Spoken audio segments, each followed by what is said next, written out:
Selamat malam, saya Muhammad Idris Nuryanto, perwakilan dari kelompok Safira Diva, Deva Azhara, dan Salsabila ingin mempresentasikan studi kasus yaitu NIS.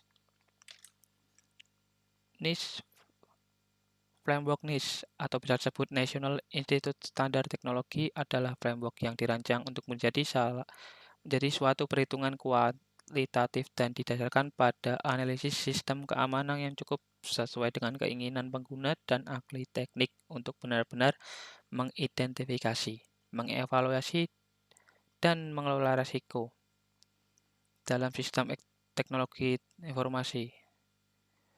NIS memiliki beberapa tahapan, yaitu sistem characterization, threat identification, vulnerability identification.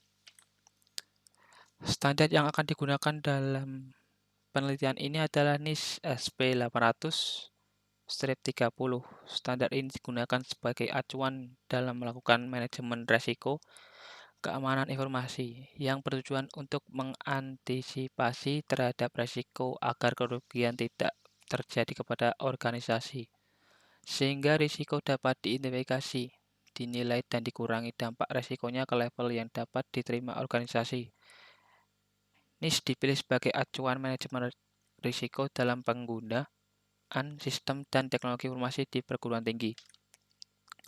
Bahan dan metode yang digunakan NIS untuk yang pertama, keamanan informasi juga didefinisikan sebagai perlindungan informasi dan sistem informasi dari akses yang tidak sah, penggunaan, pengungkapan, gangguan, modifikasi, atau pengerusakan. Saat ini, peran keamanan informasi telah menjadi lebih penting karena telah banyak orang bisnis dan lembaga pemerintah menyimpan data dalam bentuk digital dengan penggunaan berbagai jenis teknologi.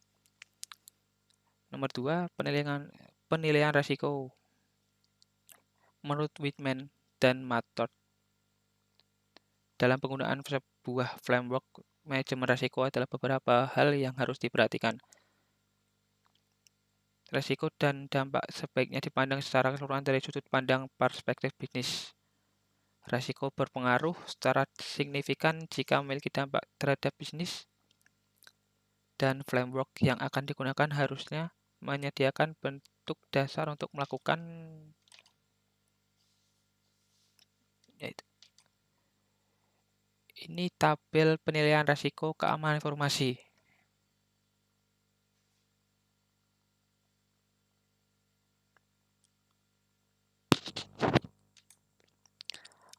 Analisa risiko.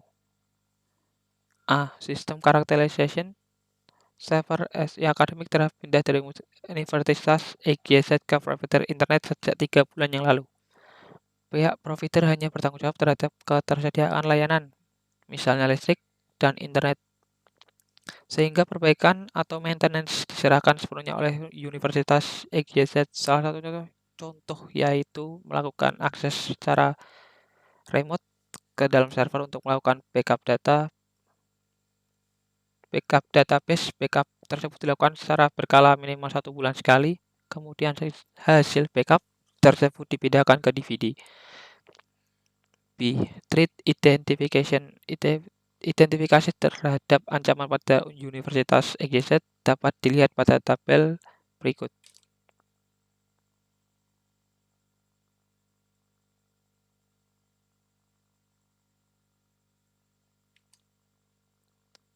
C. Vulnerability identification. Hasil asesmen menggunakan tool NIS berdasarkan sistem characterization, yaitu hanya sebatas akses secara logik, tidak secara fisikal. Hal ini dikarenakan server dari SI Academic berada pihak ketiga. Tool NIS terdiri atas 17 kriteria asesmen dan masing-masing kriteria memiliki subkriteria yang berbeda pula. Adapun kriteria yang dipenuhi oleh sistem informasi Universitas EGZ dapat dilihat pada tabel berikut.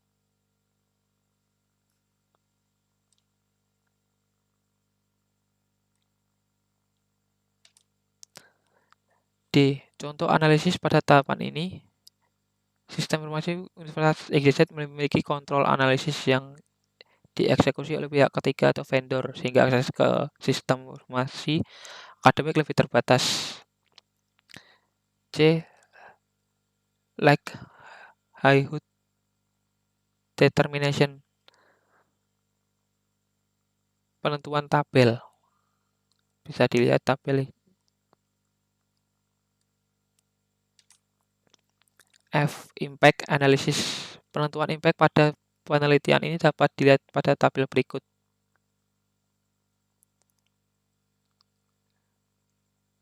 G. Risk determination, penentuan impact pada penelitian ini dapat dilihat pada tabel berikut.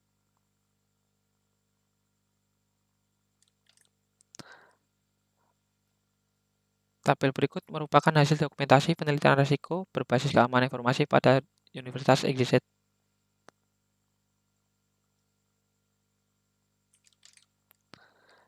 Untuk kesimpulan yang kami ambil dari ini, berdasarkan hasil penelitian risiko berbasis keamanan informasi, Universitas XYZ memiliki satu tingkat risiko tinggi, 5 risiko sedang dan 52 tingkat risiko rendah. Cukup untuk presentasi yang saya bawakan untuk hari ini. Bila ada salah kata, saya mohon maaf. Terima kasih.